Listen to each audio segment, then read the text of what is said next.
Hi, ich bin Bennett und mit dieser Technik drehe ich meine Motorradfilme. Das Wichtigste, was ich im letzten Jahr gelernt habe, wenn es ums Filmen geht, ist, dass die beste Kamera, die man haben kann, ist die, die einem zur Verfügung steht. Und das heißt für mich, meine Hauptkamera ist mein Handy. Das muss nicht mal das neueste, teuerste Pro-Modell sein mit 3 Linsen und was nicht alles noch dazugehört. Jedes modernere Handy ist mehr als ausreichend. Das Einzige, worauf ich achte, ist, dass die 4K 30 können, schlichtweg, weil es halt das Standardformat für YouTube ist und weil die meisten Leute mittlerweile so einen Content auf dem Fernseher gucken und da sieht dann Full HD auf einem 4K-Bildschirm meistens nicht mehr ganz so schön aus. Das Handy ist die Hauptkamera und das reicht eigentlich schon, wenn man anfangen will. Was ich dann als zweites hatte, ist eine Actionkamera. Und da reicht tatsächlich einfach irgendeine. Jede moderne Actioncam ist mehr als ausreichend für alles, was man damit machen will. Ich persönlich benutze Insta360 Ace Pro 2. Das ist auch die Kamera, mit der ich jetzt hier am meisten filme. Die hat sich für mich einfach bewährt. Es reicht aber auch jede DJI Osmo Action 6 oder auch eine moderne GoPro. Der Rumänien-Film zum Beispiel wurde komplett auf dieser GoPro 8, auf dieser GoPro 8 gedreht. Die Qualität dieser Kameras ist wirklich völlig ausreichend. Da kann man sich einfach für das Modell entscheiden, was einem am meisten zusagt. Die marginalen Unterschiede zwischen den Herstellern sind da einfach nicht mehr so wild. Was ich mir dann als zweites zugelegt habe, ist ein Chin Mount. Ein Chin Mount ist dieses Teil hier, was in meinem Helm klebt. Da gibt es genügend Anbieter im Netz, die sowas anbieten. Den hier hat mir jetzt ein Kumpel aus dem 3D-Drucker selbst ausgedruckt. Aber die Modelle dafür gibt es im Netz und die kann man sich dann hier mit einem Industriekleber wie mit einem Sikaflex oder sowas wunderbar an den Helm kleben und dann mit entsprechenden Adaptern kriegt man dann halt hier eine Einstellung hin, dass man so eine POV-Einstellung machen kann. Das dritte, was ich mir dann zugelegt habe, ist ein Lavalier-Mikro. Das ist jetzt hier, man sieht es so ein bisschen, ich habe da 2 Mikrofone am Helm kleben. Das eine ist von meinem Cardo und das andere ist ein Lavalier-Mikro, das dann hier mit dem Stecker an die Kamera kommt. Braucht man das unbedingt? Jein. Man kann so ein Intercom wie dieses Cardo hier auch mit jeder anderen modernen Actioncam verbinden und braucht dann das extra Lavalier-Mikro mit entsprechenden Adaptern und so weiter nicht. Dann kann man einfach das Mikro vom Intercom nehmen.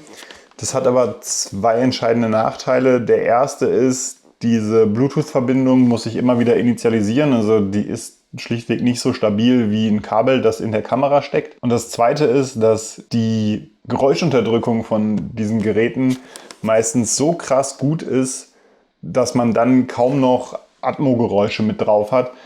Klar, man will jetzt nicht nur Wind hören, aber oft ist es so, dass wenn man das verbindet, dass man dann einfach nur noch die Sprache kristallklar hat, aber halt nichts mehr von Motorengeräuschen oder Windgeräuschen mitnimmt und das nimmt halt dem Ganzen dann ein bisschen die Atmosphäre, weil man will ja eigentlich auch immer einen ganz geilen Motorsound drauf haben. Der große Vorteil ist, wenn man das Cardo damit verbindet, ist, man hat die ganze Konversation drauf, also wenn man mit Kumpels jetzt sich unterhält und da halt so ein bisschen Blödsinn labert oder sich einfach freut und die ganzen Emotionen mit drauf hat, dann hat man das natürlich mit dem Cardo auch einfach mit drauf auf der Aufnahme, wenn man das Cardo mit der Kamera verbindet.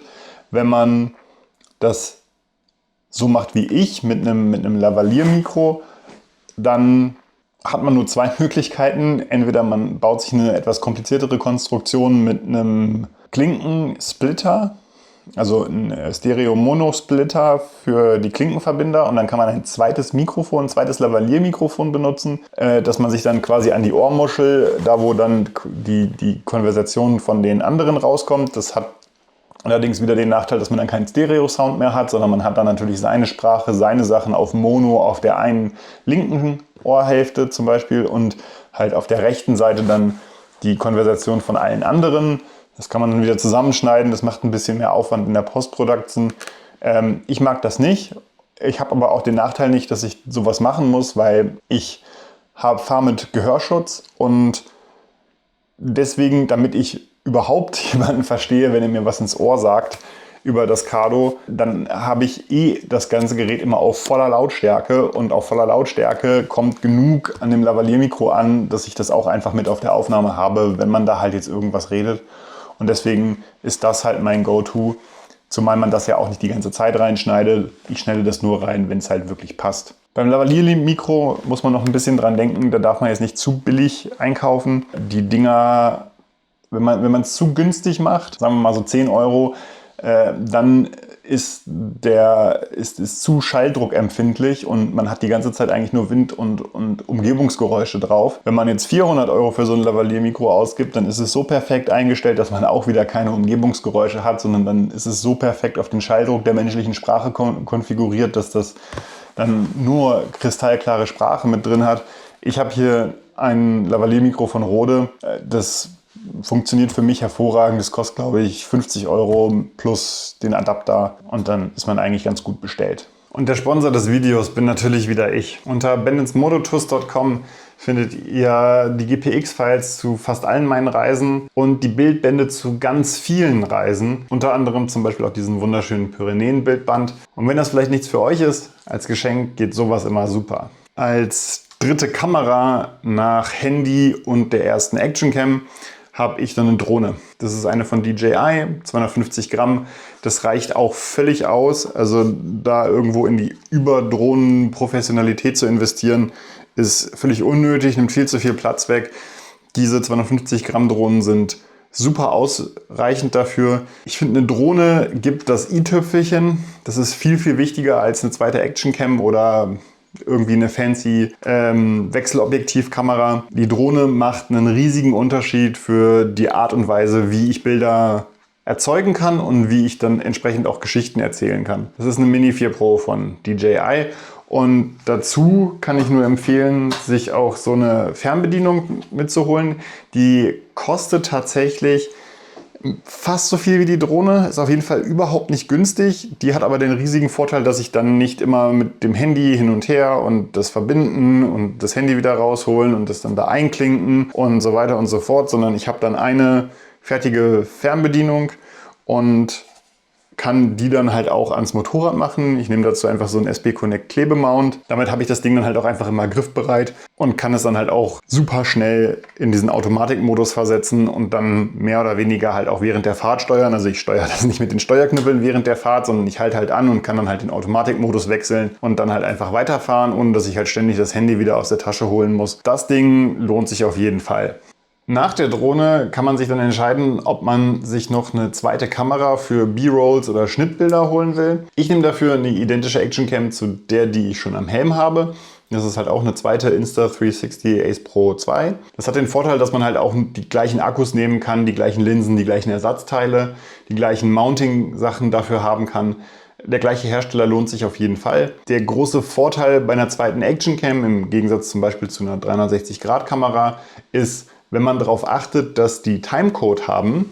Bei der Ace Pro 2 ist das der Fall. Bei jeder GoPro schon seit der 8er ist das der Fall. Und ich glaube, bei den DJI-Kameras gibt es das auch schon relativ lange. Bei Insta gibt es das leider auf der normalen Ace Pro 1 halt nicht, sondern erst ab der 2.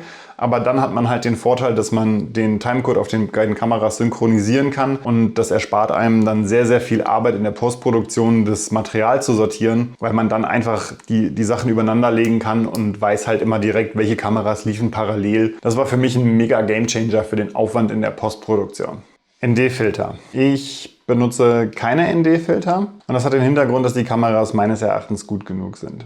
Ich mag keine manuellen Einstellungen, weil man sich dann immer Gedanken darum machen muss, ob die manuelle Einstellung, die ich jetzt getätigt habe, auch wirklich die richtige ist und ob sie jetzt noch aktuell ist. Dunkle Wolken, dichter Wald, Baumgrenze erreicht, strahlender Sonnenschein, sich ändernde Lichtverhältnisse. Den Abend über war es noch im Golden Hour mit strahlendem Sonnenschein. Am nächsten Morgen ist es regnerisch. Die Unterschiede in den Beleuchtungssituationen sind mir zu vielschichtig dafür, dass ich mir dann jederzeit Gedanken darum machen will, habe ich den richtigen ND-Filter, sind die Einstellungen richtig gesetzt. Es gibt All-Auto, Plug-and-Play, Start, Let's go. Ich mache mir halt viel lieber Gedanken darum, welche Geschichte ich erzählen will und was ich dafür aufnehmen will, als ob darum, wie perfekt die Qualität meines Bildes ist, ob die jetzt perfekt Cinematic Look hat oder nicht. Das ist am Ende des Tages meines Erachtens nicht spielentscheidend dafür, ob jemand gerne einer Dokumentation folgt oder nicht. Deswegen auch auf der alten GoPro damals hatte ich keinen ND-Filter. Ich bin der Meinung, dass jede moderne Kamera so gut ist, so große Sensoren hat, dass man da getrost drauf verzichten kann. Das gilt für alles, bis auf die Drohne.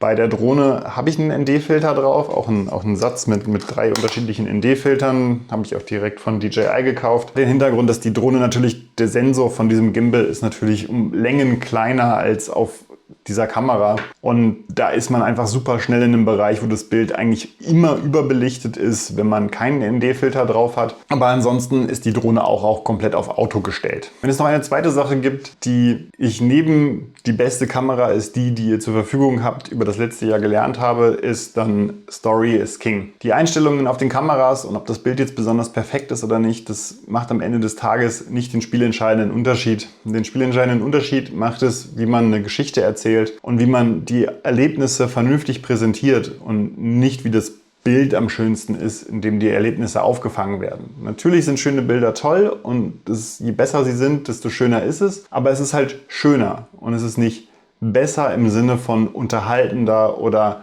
mehr Mehrwert für den Zuschauer. Das ist meine Art, die Dinge zu betrachten und das ist meine Art, wie ich Motorraddokumentationen mache. Wir sehen uns im nächsten Video. Ciao. We're dancing in the bright light.